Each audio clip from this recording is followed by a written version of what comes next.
So, good evening, everyone. I'm delighted to welcome Sajid, Javid to Oxford side. He has a unique wealth of government experience, having held many significant roles in the UK cabinet, including most recently Health Secretary in 2021-22 as Britain began to emerge from the COVID pandemic. His appointment as Home Secretary in 2018 made him the first British Asian to hold one of the greatest offices of state. In contrast to many of his colleagues, he attended state school growing up before studying economics and politics at the University of Exeter. His extraordinary career is testament to the importance of making sure everyone has access to higher education. Before becoming an MP, Sajid had an 18-year career in the city, including as the youngest vice president of Chase Manhattan Bank and a director and then board member of Deutsche Bank. After his election as MP in 2010, Sajid held a number of cabinet posts, including Secretary of State for Culture, Media and Sport, and Secretary of State for Business Innovation and Skills, as Home Secretary, Chancellor of the Exchequer, and then Health Secretary at such a time of national significance. His experience in leadership in challenging times is something we can all learn from. Very relevant to welcome such an experienced politician as we all grapple with the business and with the reality that governments are becoming more involved in day-to-day expectations around business and the role in society. So it's wonderful to have this occasion and chance to listen to how politicians view challenges and the forces at play in shaping our world today around us. Thank you very much for joining us today, and over to Mary, my colleague, who will lead the discussion. Welcome.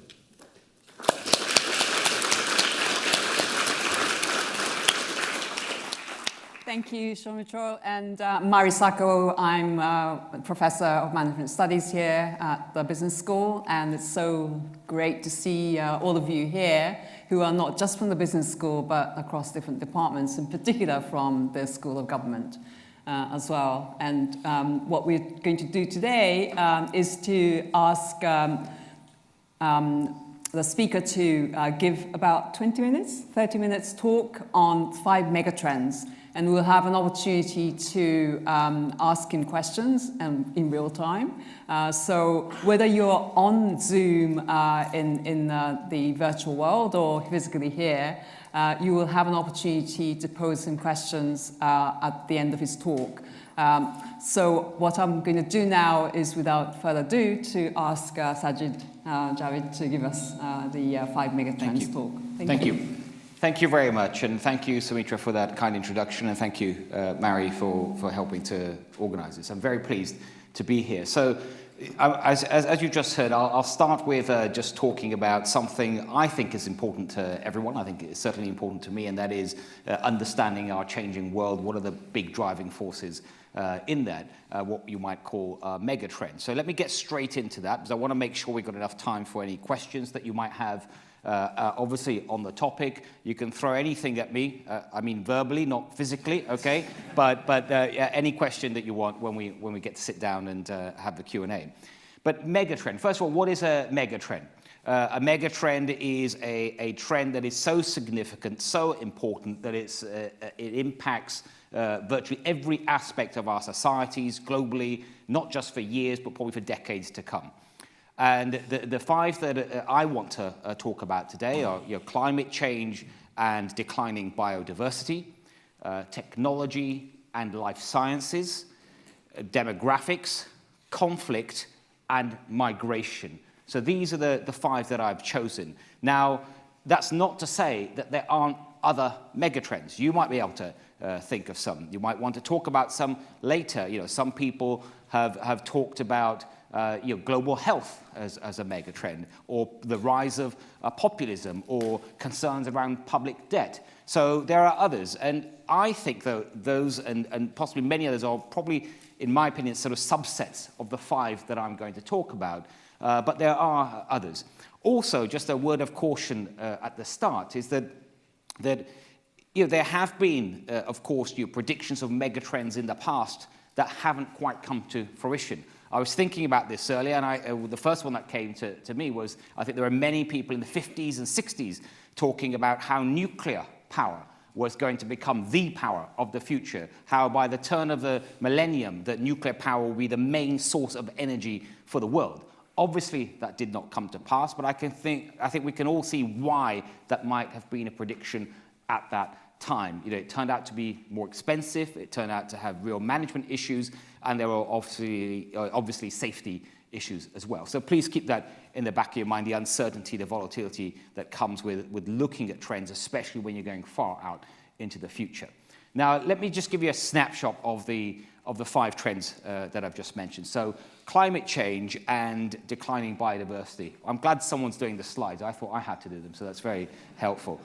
So with this megatrend, look, we all know about this, and you should, especially as students at this university, where we know this trend has been with us now for many, many years. I think it's fair to say that virtually everyone accepts, except a few mad people out there, that climate change is happening and that it is man-made. The science, I think, is very, very clear on this. The fundamental problem, of course, we know that the world is just producing far too much of greenhouse emissions. I think some 51 billion tons or thereabouts a year, and we've got to get that to zero. Otherwise, the planet will warm far too much, and it can lead certainly to some catastrophic consequences. We're already seeing the consequences of this with the planet on average about 1 degree centigrade, just a bit more than that warmer than it was in the 1850s.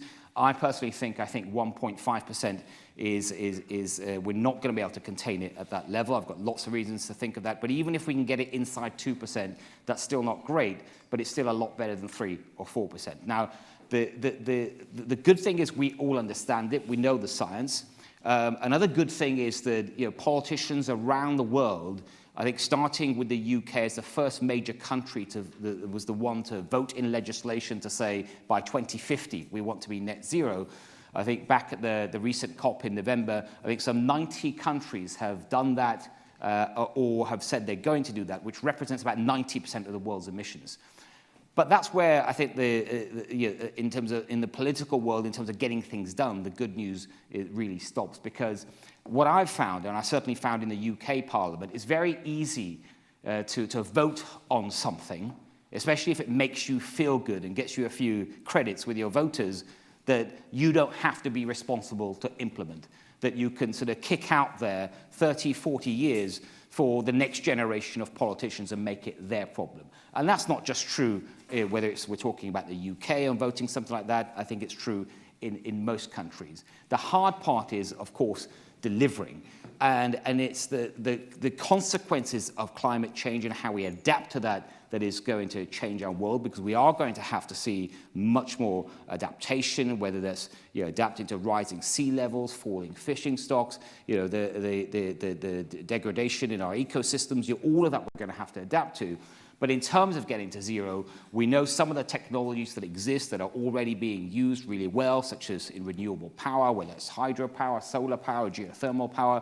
That's got to, obviously, the world has to use more and more of that. But also, there has to be new technologies, maybe nascent technologies that don't quite exist yet, but they exist on paper, like small modular reactors, or other types of new technologies that we just don't know of yet, because that's the only way we're going to get that 51 billion number down to zero. And we're going to have to think as a world of things that might sound very controversial now, but I think that as we look ahead, it's hard to see how we can avoid them, such as changing the weather, stratospheric aerosol injections, and how something like that, chemicals might be used in the future to block sunlight to try and slow down the warming of the planet. Might sound outlandish now and things, but there's a lot of research already starting on things like that, and I think that this is the kind of things of the future we need to look at when it comes to climate change. Climate change then is also one of the reasons we're seeing a decline in biodiversity, a decline in our ecosystems. It's not the only reason. It is one of the reasons that the net impact of climate change is a decline in biodiversity.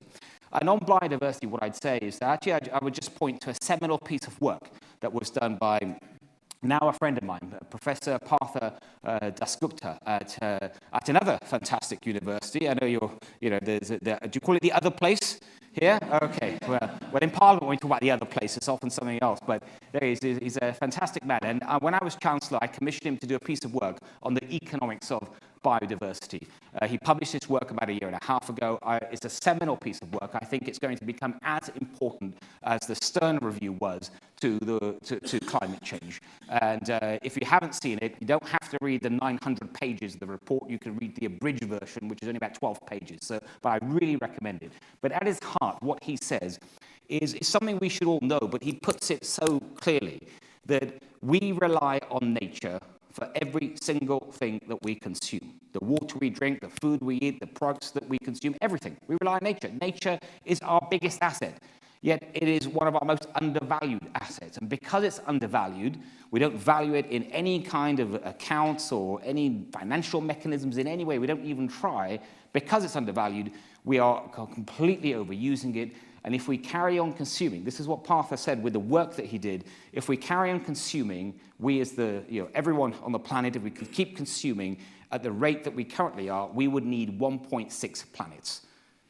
And so clearly we need to do something about this. And the report has many ideas in this, but at the heart of it is about valuing nature as an asset, as a natural capital asset, properly for the first time. What I'd like to see, for example, is in our own national accounts in the UK, the ONS independently does national accounts. I'd like to see them start valuing natural capital in the accounts year by year, so that when governments make commitments like they want to see a stop in the decline in biodiversity in the UK, taking the UK as an example, by 2030, it can actually be measured. And if you're going to improve it, have environmental net gain from projects, then you can actually measure that. It's not perfect to measure, but it took us ages to try and properly measure climate change. So we've got to start somewhere. So there's a lot that can be done.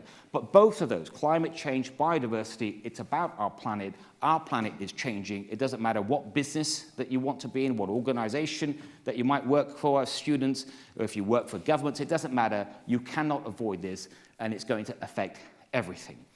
One thing it's already affecting is the pace of change in technology, which brings me to my second mega trend I want to talk about, technology and life sciences. Look, technological change has been with mankind since the beginning, and there's nothing new about that. What I do think is newer over the last 20, 30 years is the pace of change of technology is unprecedented. And you will all have examples of that in your own lives. I mean, think about, everyone in this room has a smartphone. In fact, something like half the world's population now have smartphones.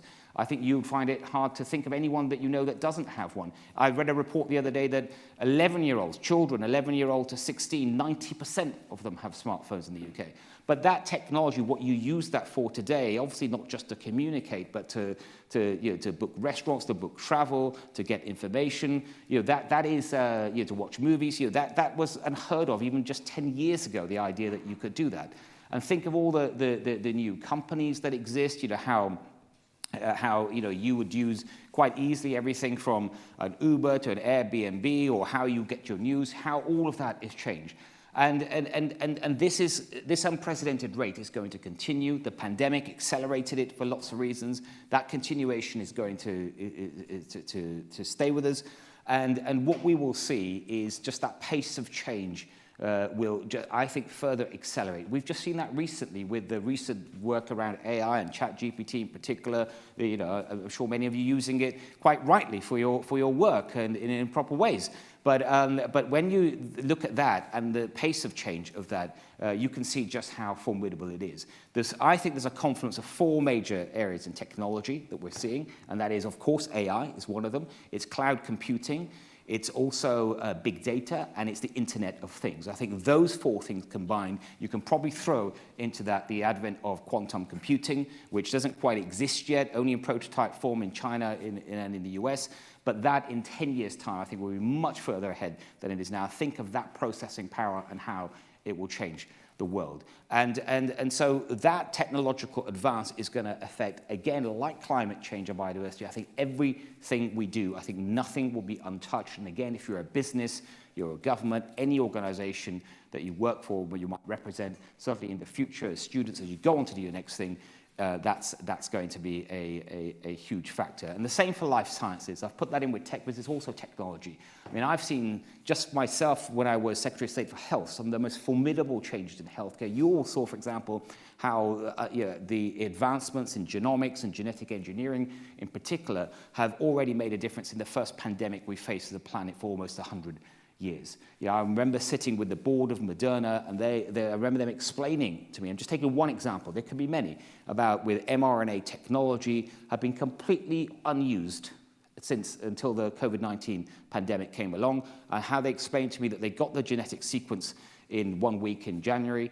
The next day, they had on a desktop, they had come up with the vaccine. 3 days later, they had manufactured it, and 2 weeks later, it was going into arms in trials, and a few months later, it was going into millions of arms across the world, helping to end the pandemic, alongside the vaccine that was developed here in Oxford as well, and many others. But just think of the speed that that technology was used, and think of the hope that and other technologies, many of them hold in the future. Think of the combination of that life sciences technology with the technological change in electronics, about combining it, for example, with AI. The difference, for example, think about how it can make differences to clinical trials and how fast those trials can happen. Think about all the data that health systems have, like the NHS.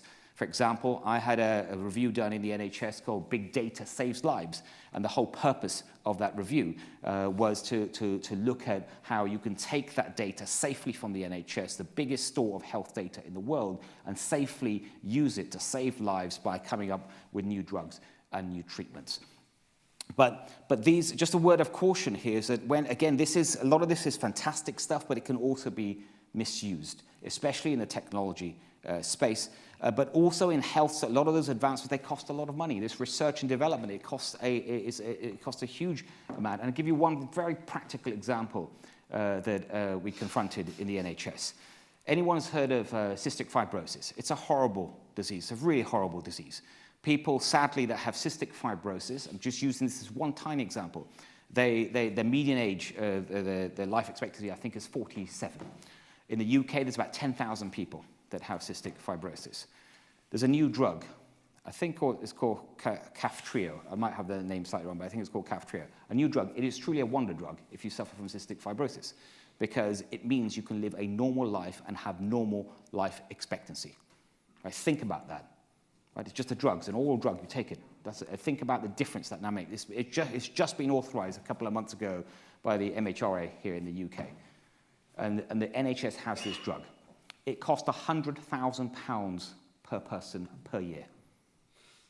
Right? 10,000 people, £100,000 per person per year. That's £1 billion. That's just one drug.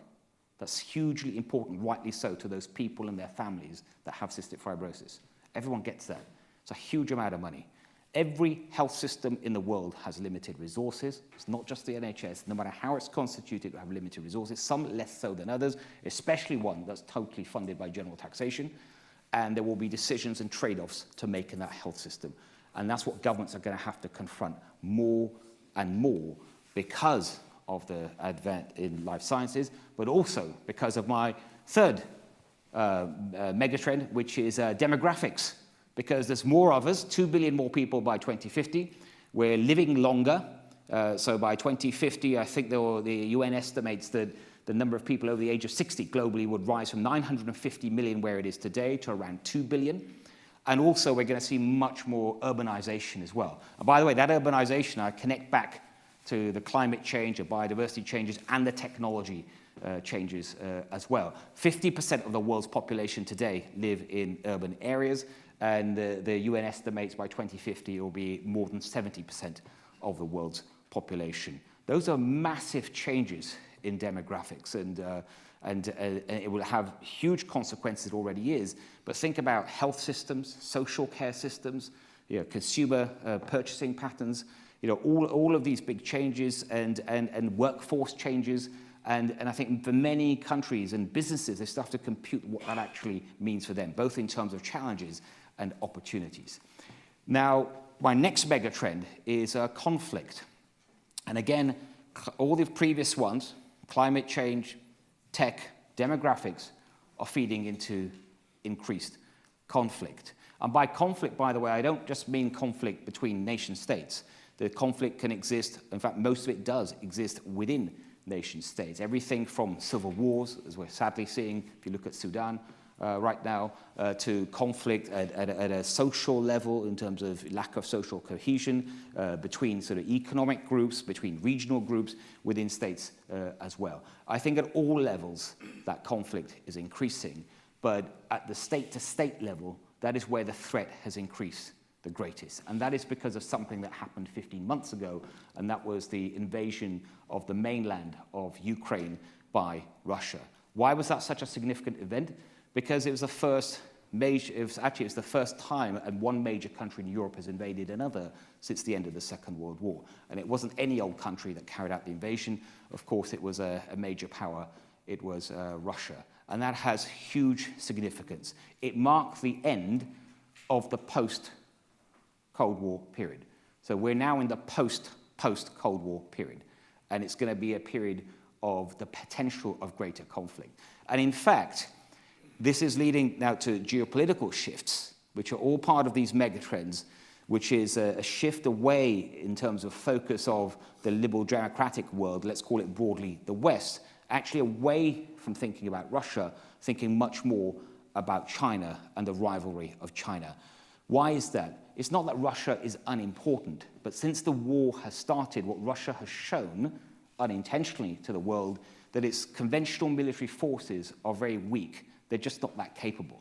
Now, notwithstanding, Russia has the awesome weapons, the atomic weapons it has, the nuclear weapons. Notwithstanding that, of course, from a conventional weapons point of view, it's seen as very weak.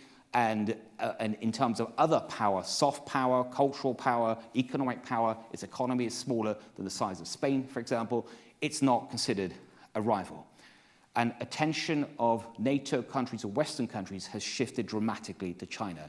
It had begun years ago with the suppressions in parts of China that had happened before the pandemic, and then with the pandemic itself and the way China responded to the pandemic, and then along came this war. So we've moved, Western countries have moved from a period of maybe over 20 years of cooperation and partnership in many areas, including especially in international trade, but in many other areas trying to bring China into the international rules-based system, to now an era where I think you might more properly describe as competition and rivalry and coexistence. And that is hugely significant because that big shift raises the potential for conflict. It doesn't mean say there will be conflict, it raises the potential. That's why you are seeing all governments, whether it's China, it's the Western government, you're seeing all governments wanting to spend far more on defense, including the recent announcements, for example, from the US and the UK and China. So you're going to see a lot more spending on defense. And by the way, that will feed back into that technology increase as well, because a lot of technological jumps have come from investment in defense. And a lot of that technology will be used for defense purposes. Think of again, if I point back to AI, the advent of the greater use of AI, especially more publicly in recent months. In fact, there was a meeting of I'm just quoting something that's public information now. There's a meeting a few months back at the Pentagon, and it was about AI. And the US has decided that the AI is the third sort of major, is the third most significant development in future warfare. What was the first? It was atomic weapons, and then it was the precision-guided long-range missiles to deliver those atomic weapons, and now it's AI. It's so powerful. It is something that's considered that could, if you get it right from a military perspective, it could prevent a conflict from starting between two nations even before the first battle, because your power, those that have the upper hand, is so awesome. So this is just to show you the connectivity between all these different trends. And then lastly, I want to finish with migration as a mega trend. And this neatly combines all the previous four trends because it has an impact on this one. Climate change and biodiversity and technology and demographics and conflict are leading to unprecedented levels of migration. And not just, when I talk about migration, I'm talking especially migration across borders. Of course, migration happens within countries, particularly large countries, but when you measure migration across borders, it is its highest level ever. In 2020, the International Migration Organization, part of the UN, it estimated, I think there were 170 million migrants. Last year, it estimated there were 240 million. That's about a 60% increase. And we're seeing this everywhere. If you look at the US, especially look at its southern border, last year the US had 2.5 million, thereabouts, undocumented migrants. That's the highest level ever. Now, as they're literally now in the next few weeks, they're removing some of the pandemic era control on migrants, and they expect the Biden administration's own estimate is that 2.5 million number will double to 5 million as a result of those changes.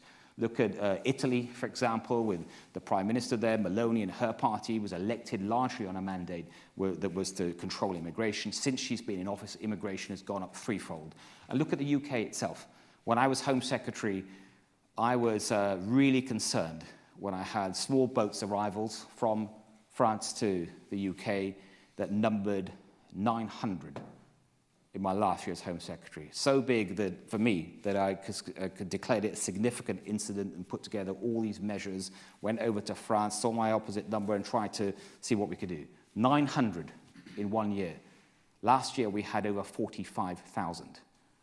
Right, so this is, you can see across the world where these are becoming issues, and you can see why, and why people want to migrate.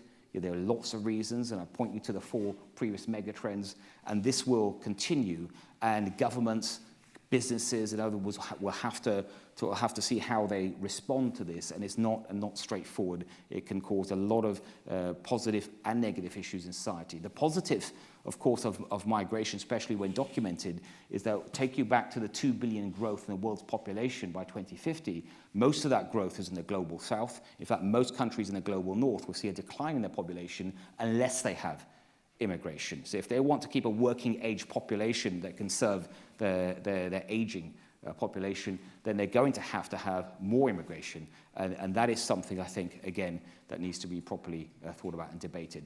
Look, I'm going to leave my remarks there, but I just want to bring it together just by saying that these megatrends, the whole reason I think they're important, especially to students, whether you're business students or politics students or any student that will go out there eventually and work, whether for public sector organizations, private sector organizations, these megatrends will affect you and everything that you do. They will affect your children, they will affect your grandchildren. And as I have referred to, some aspects of these megatrends are not very good for mankind. And what I hope is that as students, when you go on and do what you do, that you can help mitigate the worst aspects of these megatrends and bring out the very best so we can build a better world. Thank you very much.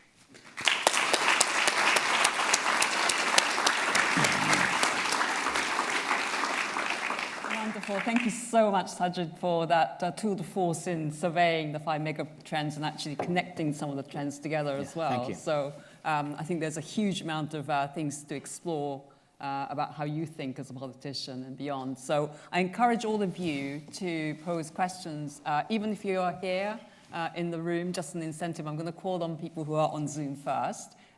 So if you have a computer in the room, perhaps you should also think about posing a question online as well. I will call some of you as well in a while. And if you'd like to, although it's not compulsory, that you could put your name down and your location. But while you're doing that, I'm going to kick off the conversation, if I may, with your first topic on biodiversity. And you already mentioned the report that you commissioned, the report written by Pata Dasgupta. But you also said that the challenge or the hard thing is delivery. So I just want to kind of focus on that particular aspect of what it is that governments can do, if there is one key practical thing that governments can do, but then also, how would you kind of overcome that barrier to implementation in that particular action? Was it about governments working together with our stakeholders or something else going on there? Thank you. I'd say a couple of things. That when it comes to climate change, the UK, I think the UK under successive governments has a good story to tell. Could we have done more? Absolutely. Should we be doing more? Of course we should. But when you look at things like, for example, of total energy production, electricity production in the UK, 10% was renewable sources in the year 2010, and last year it was more than 50%. And that's the biggest increase of any major economy in terms of renewable. And there are many other examples. And how has the UK achieved that? There's been lots of reasons, but I'd point to a couple. One is the creation of the Climate Change Committee, an independent body, obviously a public body, an independent body that both advises and measures the impact of government action and doesn't hold back if the government is falling short. And that kind of transparency and accountability, I think, is really important, but it only works if it's properly done and it's independent in some way. So I think if other countries can follow a sort of similar thing where there's someone an organization to sort of, to carry a bit of a stick on the government of the day, and governments generally accept that no matter what their political color, I think that makes a difference. The second thing I point to is just having better measurement.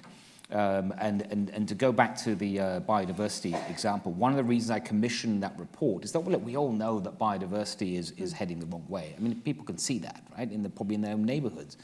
But we don't measure it properly. No one in the world really does that.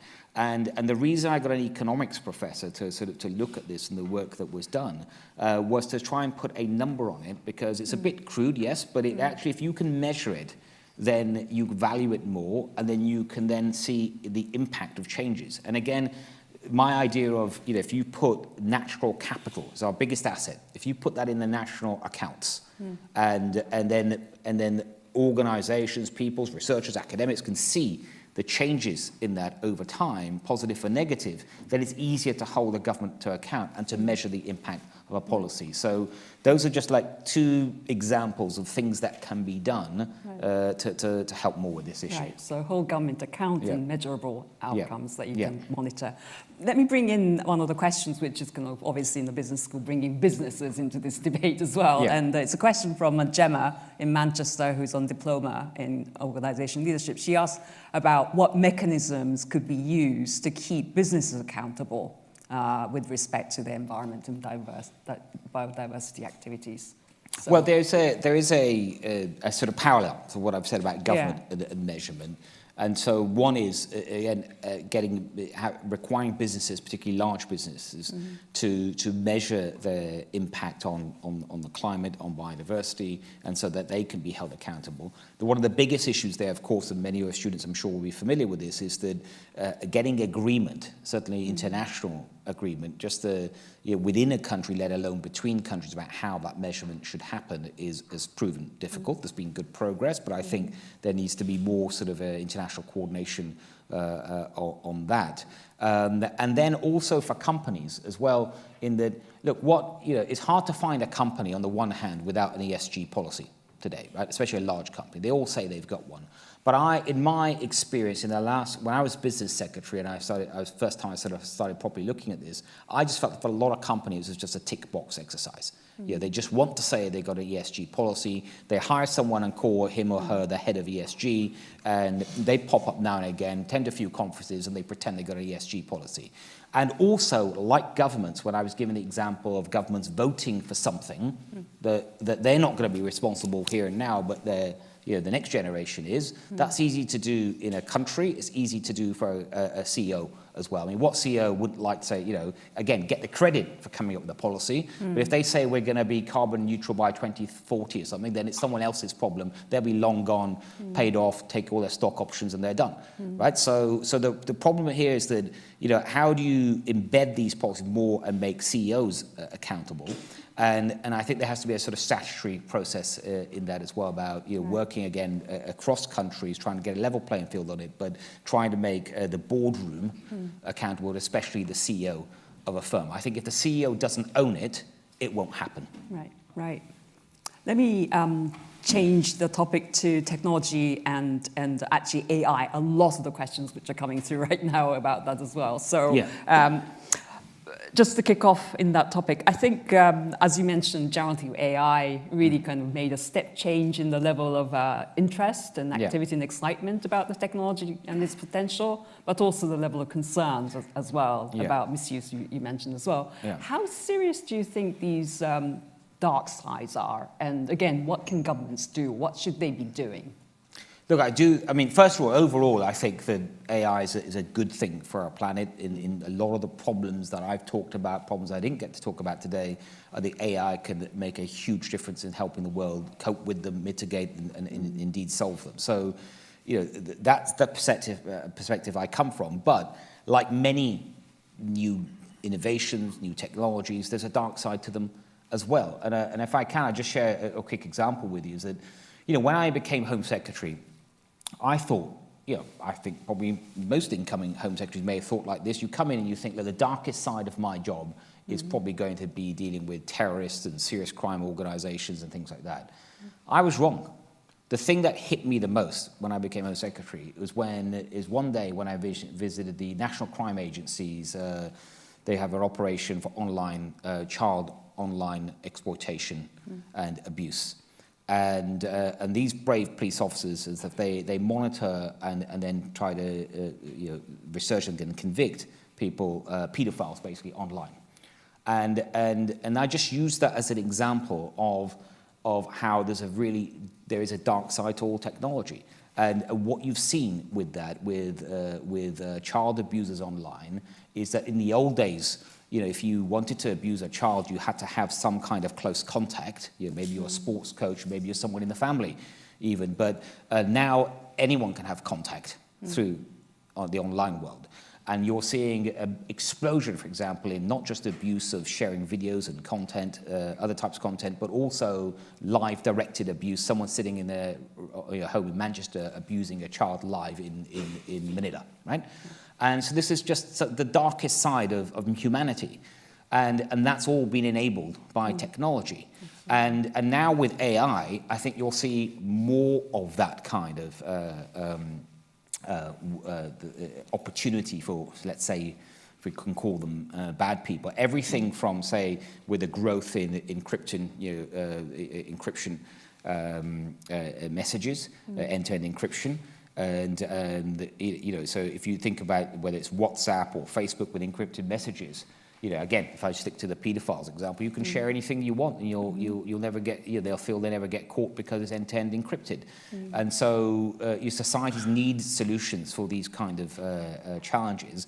And with AI in particular, and again, there could be many examples, but if I just keep with the same example, let me ask a question people should think about that. Clearly, if someone's got what's called a category A image of an abused child, that's an offence. It's a 10-year sentence for someone holding that kind of image, and most people understand exactly why and believe that that's necessary. Imagine someone now doesn't have an actual image, but they've got an AI-generated image. Should that be an offence? Should it not be an offence? No. Is that okay? Can they distribute that? Can they share it with their friends? What about now it's not an image, but it's a video of child abuse generated by AI, but it looks identical to the real world? Absolutely. Should people be able to watch that because it's AI generated? Yeah. I've got all the answers here, but I'm just giving you examples of things and problems that AI is going to throw up. What I believe, just to finish, since you asked me about AI, is that I think it is going to require some sensible regulation. You don't want it to go too far in the sense that you want to keep the incentives to innovate there, but there are some sensible things that you can do. So, for example, governments could work together, certainly Western governments, to require that all AI content is labeled AI content, whether it's written content, video content, music content, whatever it is labeled AI content.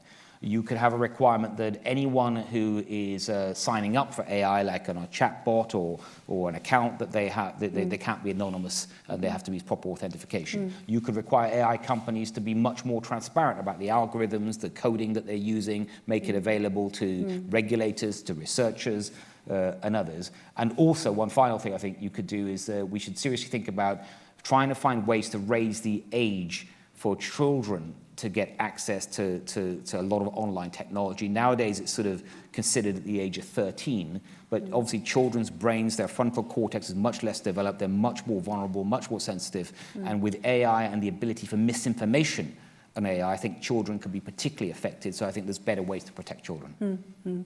Great, and so Lauren, I don't know where you are in the audience. Did you want to kind of pose your part 2 questions? Concisely, just, if you could. I think this is staying with tech and AI, I think. Is it working? Yeah. Hi, thank you very much. I think you answered most of my question, but I just wondered what can we do more to kind of help, lobby the technology companies? What more can we do? Because I feel like it's been on the agenda for so long, even prior to all of AI and ChatGPT and the video and deep fakes coming out. What more can we kind of as consumers and users and people in the public do to kind of help lobby the government more to kind of make things happen? Thank you, Lauren. Well, I mean, first of all, in the UK, the government has now finally sort of started to do much more. The process was kicked off. When I was Home Secretary, I got so concerned about this that I published something called the Online Harms White Paper. That has now led, eventually, after lots of stops and starts, to the Online Harms Bill, which is at its end of its journey in Parliament. And that will make a big difference. And many other countries have talked to the UK about that, and they're looking at doing something very similar. One of the things the bill includes, when you mention the companies there, is it's got proper teeth that a regulator can use where to really encourage companies to be much more sensible, much more cooperative. And I give you a quick example that when I was Home Secretary, a parent, I won't name the person, their child, came to see me about their child had committed suicide, and they believed it was because of content online. And the coroner went away, did the coroner's report into the cause of death, and the coroner asked, named the company, Instagram, for the access to the content the child had looked at. And Instagram just refused. So we're not giving you the content. We're not, because they didn't want to be, not because they didn't have it, not because of any privacy law issues, although they try to hide behind that, but because they didn't want to be sort of held accountable for what happened, indirectly accountable for what happened to this child. And the coroner the only power the coroner had was to issue a notice that basically if a company ignores it, there's a £1,000 fine. Do you think Instagram worries about a £1,000 fine? So they still didn't cooperate. This went on for years, and they didn't cooperate. In this bill, now, if they don't cooperate, I'm not just picking Instagram in this context, any of these companies, these large tech companies, they can be fined for up to 10% of their global revenue, and that will make them think, right? And I'm afraid that kind of stick is necessary. Because ultimately, many of these companies, despite what they say publicly, they're just motivated by profits and higher revenue. They don't care about the impact on their consumers, and they don't really care if children are dying by the content and things, because it's all profit at the end of the day, and that's what motivates them. And unless governments actually come out with a big stick and say, look, you will get hurt for this, they won't change their algorithms, they won't think about this again. And already, this bill hasn't even gone through Parliament, hasn't even gone through. They're already changing their algorithms, they're already coming to see ministers and parliamentarians about all the changes they're making. And those changes are going to be global, not just for the UK market. Thank you. So we can stay with the topic of technology, but there are 4 other megatrends. So I just want to bring a few people from the audience if you want to ask questions of Sajid. So I think the hand went up there first, and then we'll come to you at the back. Please. Hi. Perhaps you can just say who you are as well. Yeah, okay. My question is about our global migration.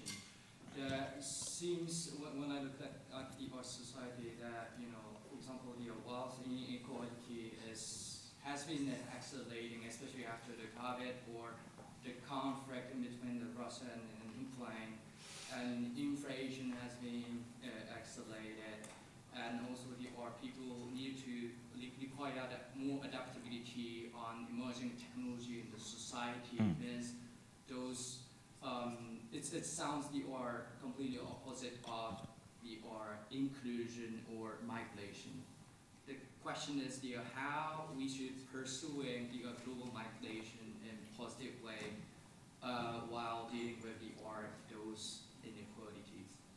Yeah. I mean, in fact, what's interesting, I've always thought is interesting when I think about global migration, is that global poverty continues to fall. On an absolute level, global poverty is measured by the UN, World Bank, and others, it's falling.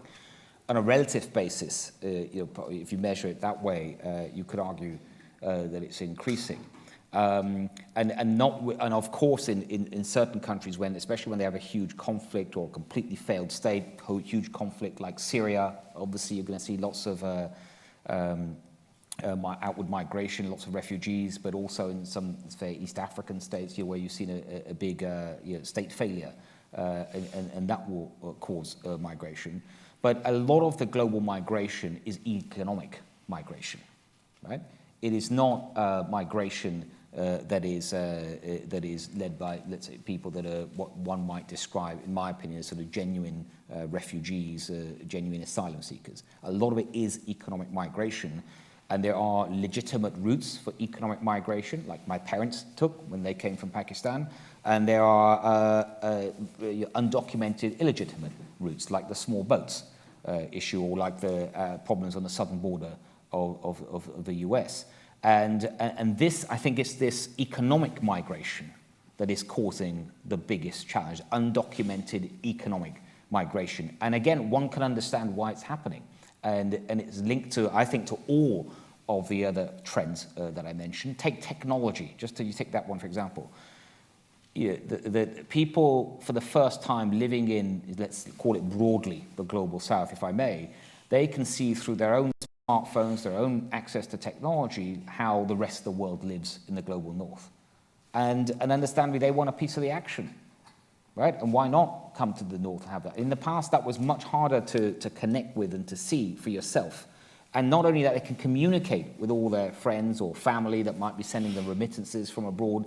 And then even the people smugglers. If I again talk about what I know a lot about is the small boats problem in the UK, the people smugglers are using technology. The individuals in the boats, as soon as to give you an example, the English Channel is 24 miles. It's there's no international waters. You're either in French waters or you're in British waters. How do you know where you are? We use your smartphone for global positioning, and as soon as your dinghy gets 12 miles out of France, you then call the Coast Guard in the UK because you're in UK waters and you're using technology.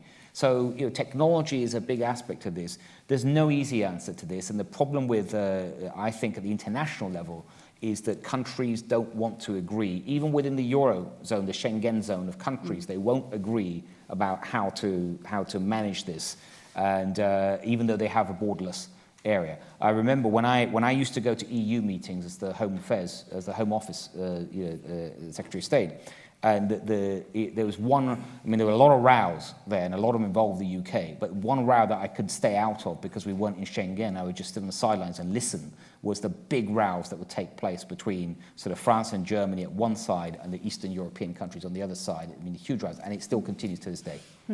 There's Sajid, a related question here online about migration and looking into the future. I don't know whether it's kind of 10 years from now, but quite long-term future. What policy change do you predict will emerge to cater for this massive migration? I think we're already seeing the outlines of it. So if I first talk about in the UK context, I think that governments will become harder on undocumented economic migrants, but at the same time open up more routes for more formal routes for economic migration. And I think they will also at the same time make a much bigger effort for refugees, genuine refugees.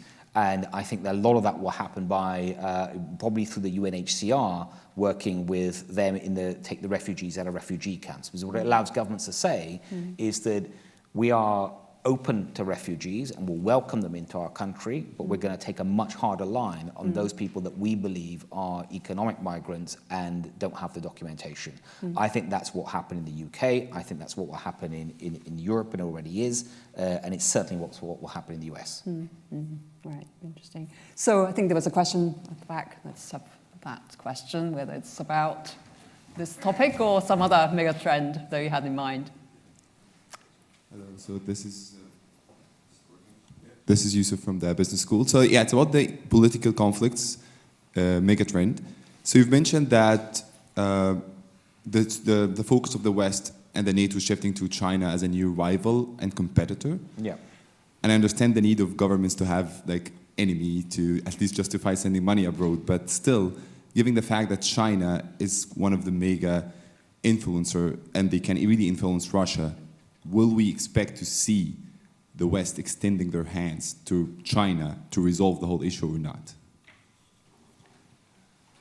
So the last part of your question, would we expect to see China? To see the West and the NATO extending their hands to collaborate with China on the Ukraine issue? No, I think that China, if it wanted to, could play a very positive role in that war in Europe. Lots of reasons why. There's only two superpowers in the world, and it's US and China, right? And that's the sort of balkanization, if I can call it that, in the global affairs and things that we're starting to see. And the question is, does China want to play that kind of role in that war? And I think when it thinks about, obviously no one really knows exactly what the government in China is thinking about this, but you can see why it can be pulled in all directions on that, not least because of its closeness of its relationship with Russia, but also its desire to want to show the world, the global community, that it takes its international responsibilities seriously. And one other, I talked about things earlier that differentiate, say, Russia from China in terms of power and status. Another one is that, no matter what one's view is on China, it is not just a military power, a major military power getting stronger by the day, but it is also a major economic power. Obviously, as we know, the second largest economy in the world, at some point probably to become the largest. Also a major cultural power, a major diplomatic power, especially with its debt diplomacy.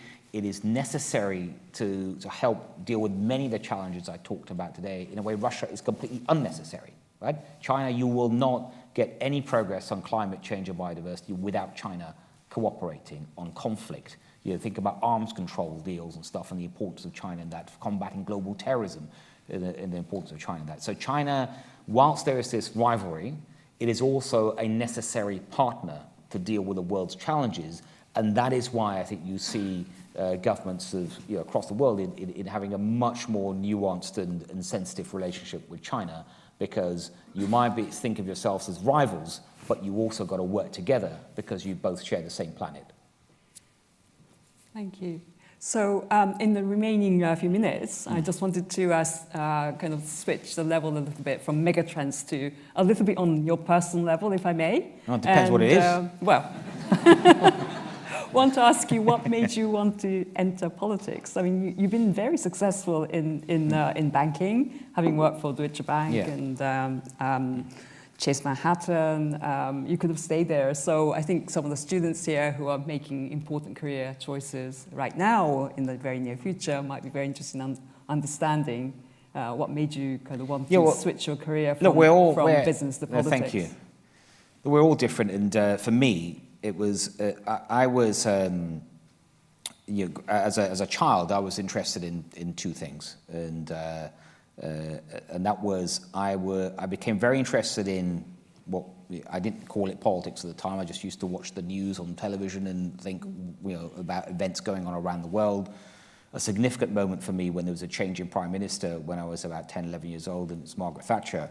And then soon after that, there was a miners' strike, there was a Falklands War.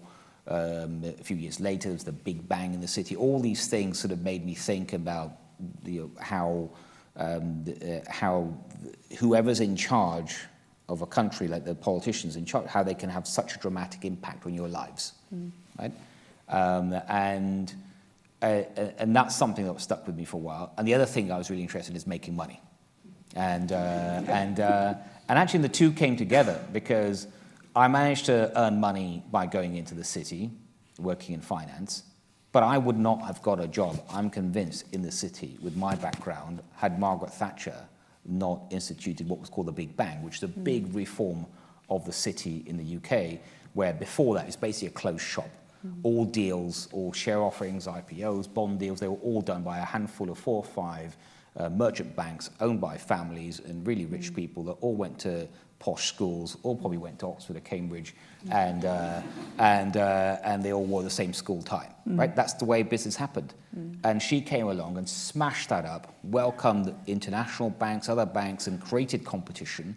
And it was because of that competition, when I started applying for jobs, the banks actually started, they were actually interested in talent rather than whether you go to Cowley with them or whether you eat at the same places or holiday in Barbados and things like that. Right. And I remember, and it just had happened. I started interviewing for jobs. I was at Exeter University, as was said earlier, and I started interviewing for jobs. I had interviewed with 2 UK merchant banks, Rothschild and Kleinwort Benson, and got turned down, and 2 US investment banks that came to London, Chase Manhattan and Merrill Lynch, and got job offers from them both. And there was something in that. Now it's all changed now, but that's just an example how leaders, the political decisions they make, the acts they send through Parliament can really change lives, and it changed my life. Right. And then I thought once I made a bit of money is to try and go into politics as the way to change lives and help people. It's not the only way. You can do it through charities, you can do it through academia, you can do it through some businesses. But it's one way, and that's why I chose that path, and I don't regret it. Right. And my very last question is, what's the most proud thing that you achieved during your lifetime being in politics? The most proud thing, I think I've had a lot of tough things to do in government, but I've done a lot of things in every government department I've been in for children. I talked a bit earlier about the online abuse and combating that. And if I think about in every department, one thing that has run through every department I've been in is doing something for children. It's something I've always just cared deeply about. And I think the most precious members of our society, and I think governments can do more. And that will probably be the thing I take away as the proudest set of achievements. Wonderful. And there's always the last question, which is actually my excuse is that it's actually come from the Zoom sphere. But now that you've announced that you're not standing in the next election, I guess your perspective might be changing a little bit. But of the 5 bigger trends that you've spelled out, which one excites you most and which one scares you most? Another good question. I would say probably climate change scares me the most, and the one that excites me the most is technology. Great. Well, thank you so much, and please join me in thanking Right Noble. Thank you very much. Thank you.